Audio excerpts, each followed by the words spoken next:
Fishing time.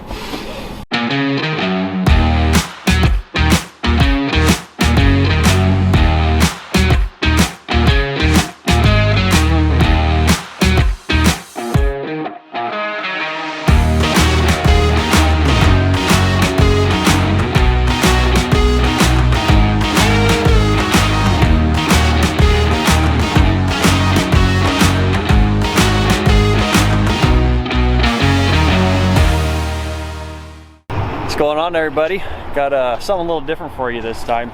We're gonna do a little fishing trip. You guys are gonna meet my good buddy John. I'm excited for that. He's a good dude. He used to be a guide. So we're gonna float and we're gonna camp for the weekend on a little island on the river and fish from there. So it should be a good time. So is this like a trip where we're replacing you? Is that? Yeah, you're taking my. I'm gonna take your role, yeah. And then you're gonna turn into full-on cameraman. Yeah, you got to grow a beard though, cause. All right. Well, we need to work on your asthma. This is a fun trip, guys. Thanks. So we're a bit heavy apparently, and we're in for a drift boat pretty deep water, but we're hitting. So Richard had to get out, pull us across the rocks. Richard, to the log. All right, you're good for like the next 50 yards. No, get in, dude. You're fine. This will be the fun part. Yeah, this is. Please get this.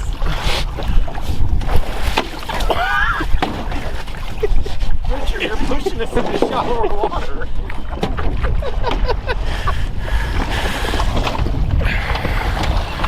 That's how the pros do it.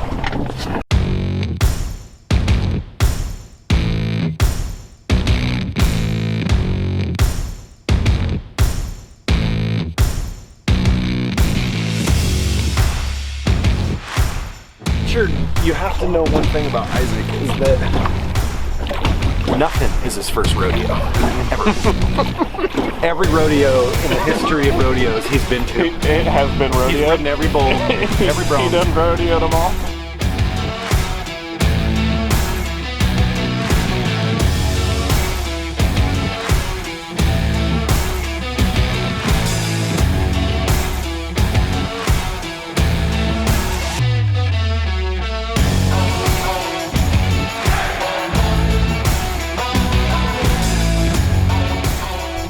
Yeah, more of a pop, but with only an 1/8 ounce jig, you don't want to overwork it because then you're right on the surface. You need to get that thing down. So you have to flirt with disaster a little bit. Okay. Oh, okay. Sure. Oh, they're right at the boat, dude. I saw him come up and eat it.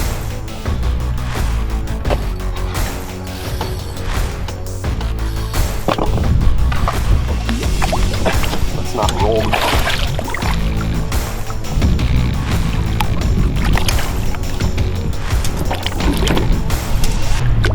See you later, buddy.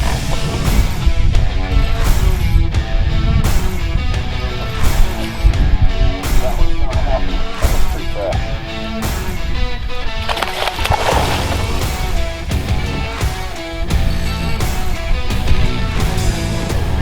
Got a double. That's why they call them humpies right here.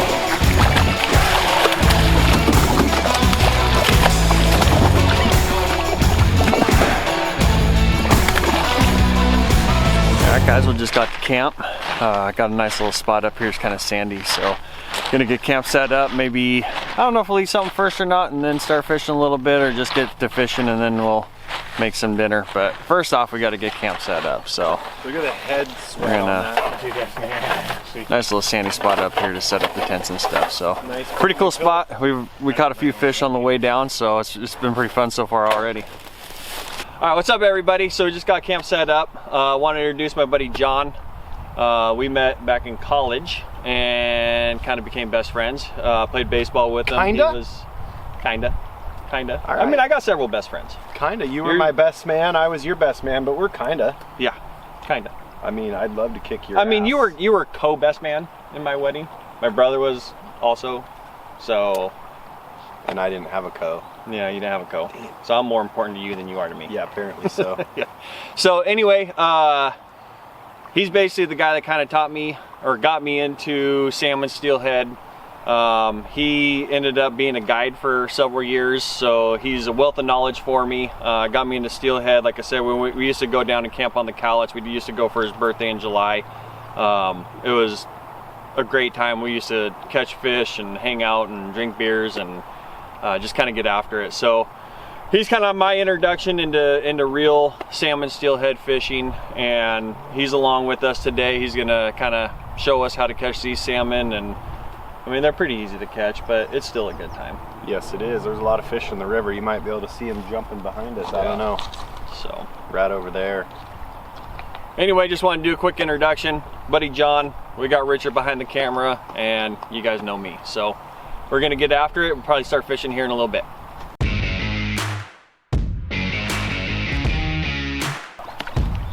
No, he's not very big. No, it's not a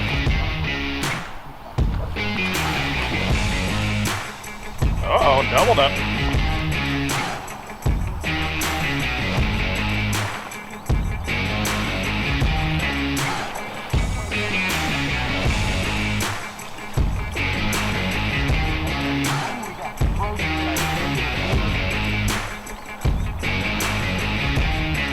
King Jack. Is it? Yeah.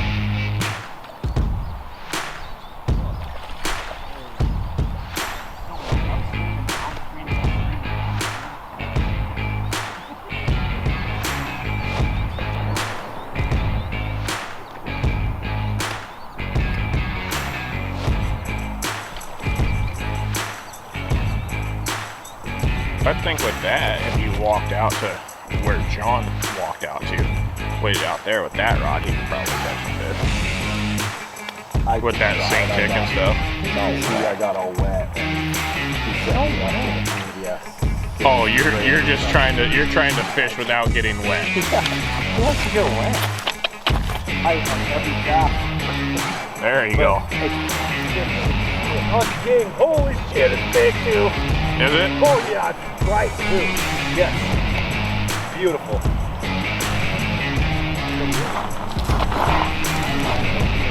I don't care about all that thing. Oh, don't do that.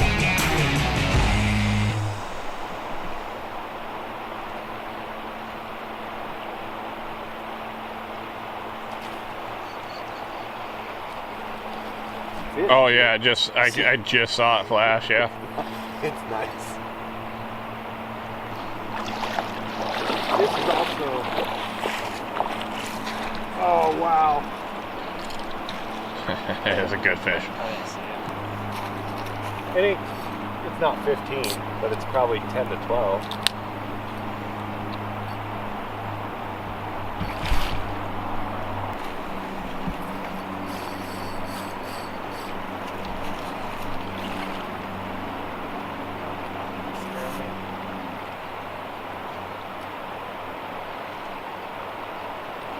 You want to take this rod from me? No. Are you gonna grab the fish? Yeah. Do you want a picture? Be the guy that's responsible for. Take the rod. We'll go.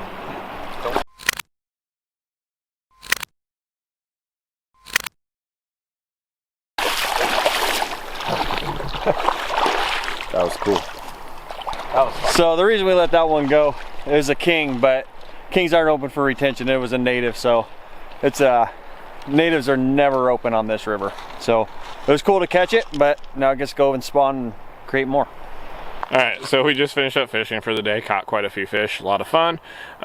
We got some hot dogs for dinner tonight. We're gonna have some hot dogs, some potato salad, drink a few beers, and that's our evening. And then we'll catch more fish tomorrow. Good morning, everybody. So I didn't sleep awesome last night. I don't know why I tossed and turned quite a bit, but it's worth it to wake up to this as being your front yard. So I think probably maybe eat something a little bit, drink an energy drink, and probably get to fishing for a little bit. The other guys are still sleeping, but apparently I'm the early bird that gets the worm.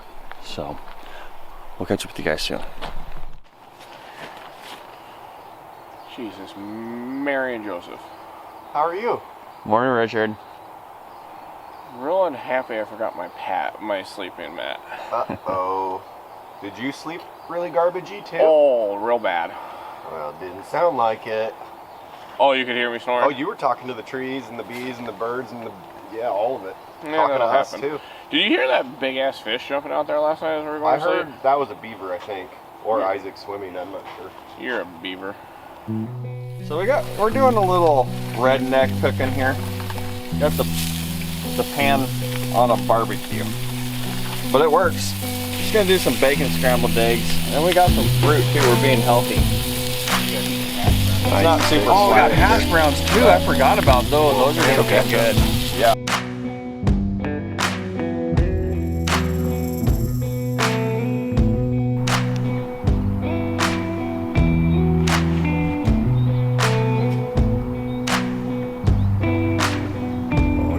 That moving.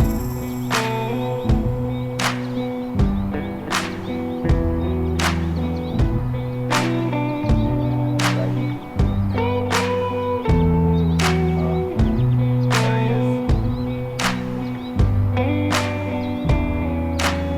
Jeez, that's a shaker.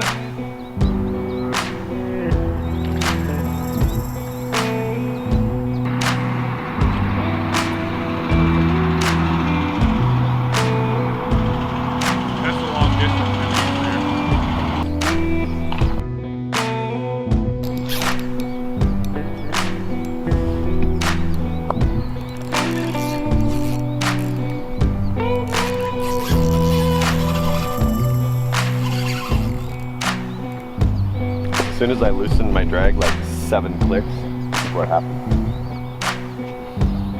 Get me, baby! I do the humpty hump. Get me, baby! I do the humpty hump. And then the best part.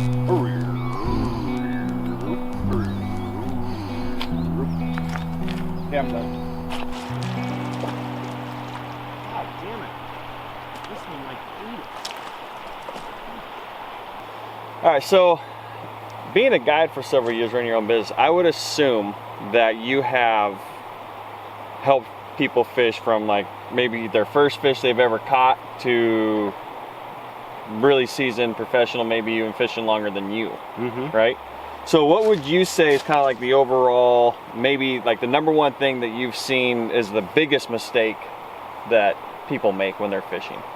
Is it like not being patient enough, not trusting in the method, switching things up too much, or what do you think it would be? I think people just quit too quick, you know, get frustrated, and then they decide that, you know, they're going to try something new, and they keep trying stuff. But really, what they should be doing is just focusing on what works and stick with it, and then change your tactics a little bit as far as where you're casting and maybe your angle upstream that you're casting. But I just find a lot of people get super frustrated, and they don't take it very serious. Yeah. So once they get frustrated, they start carrying, and then they don't care. They just don't care at all. So would you say it's more important to like the type of water you're fishing or what you're fishing with?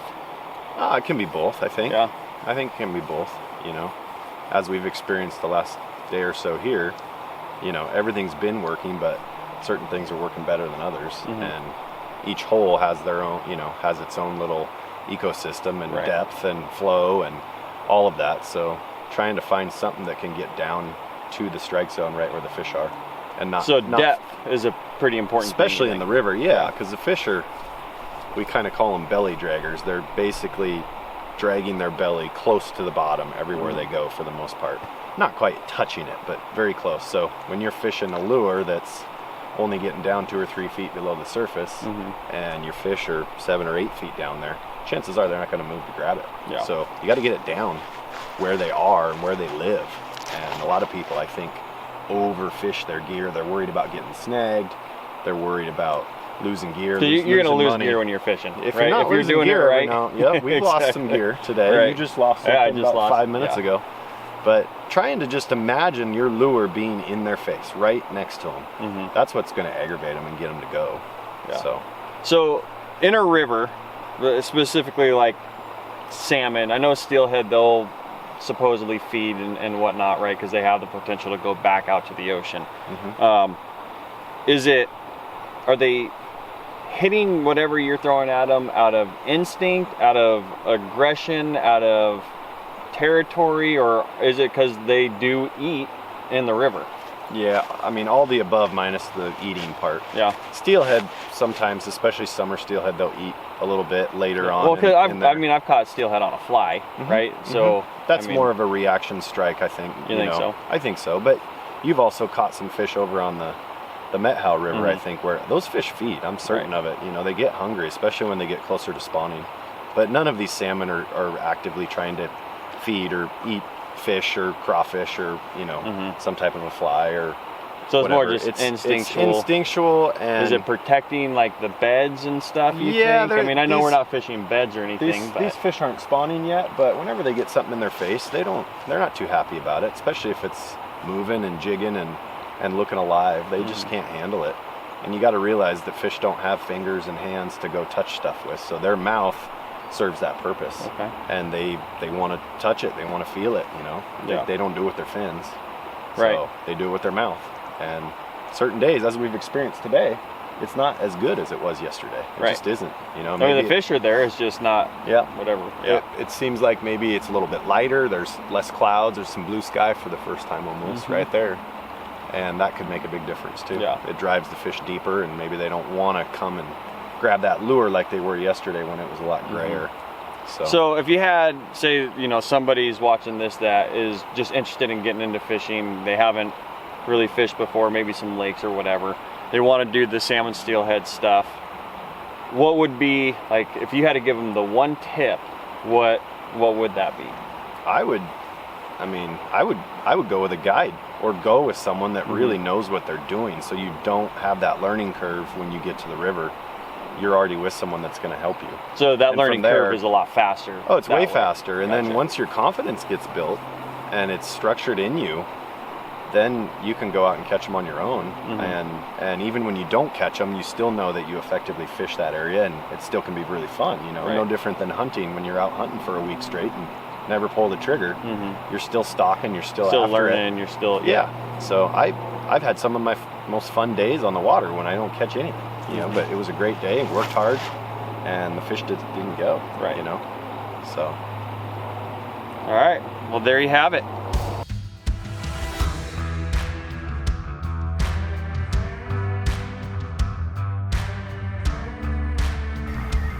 Finally, there's some moving upstream right here in front of us.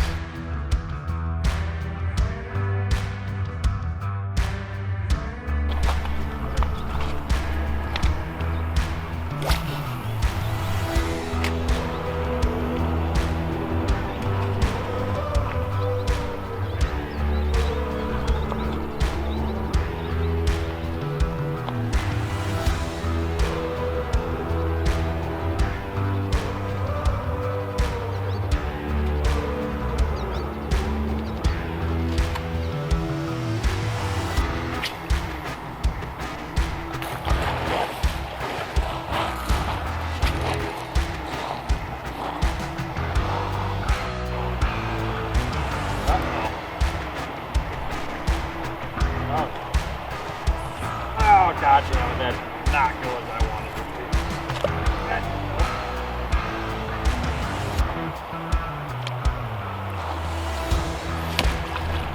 What are you doing?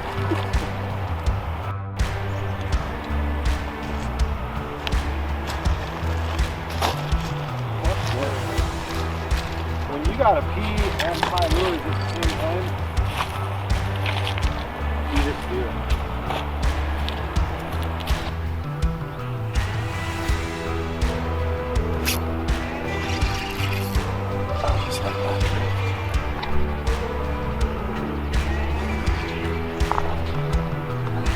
Fish don't get the respect that a lot of people see that little one jump off there on the way. These pink salmon don't get the respect, I think, that they deserve. There's a lot of them. They're great for kids. They're pretty willing biters. And it's a great introduction to salmon fishing for young kids or people that just don't fish much. And they fight hard. You know, they're only about 3 to 6 pounds or so on average. Is that a king? I think it's a king. Sound like a video.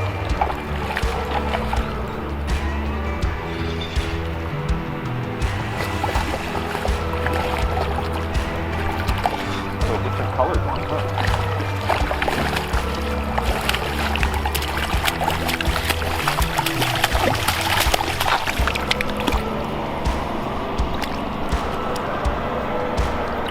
So that's a female, small female, and notice it doesn't hardly have any spots on it, which is kind of uncharacteristic of these fish. But that's a nice pink salmon. Little girl, go lay your eggs. All right, well guys, I think that's gonna finish it up. So we had to wake up this morning, start breaking down camp, unfortunately. Got to go back to the real world. So we might fish a little bit on our float out, because we got about a 2-hour float to the launch anyway. So we might fish a little bit, but a little hard to do when all our stuff's in there. So it was a good time, lots of fish, hanging out with buddies. So hope you guys enjoy it.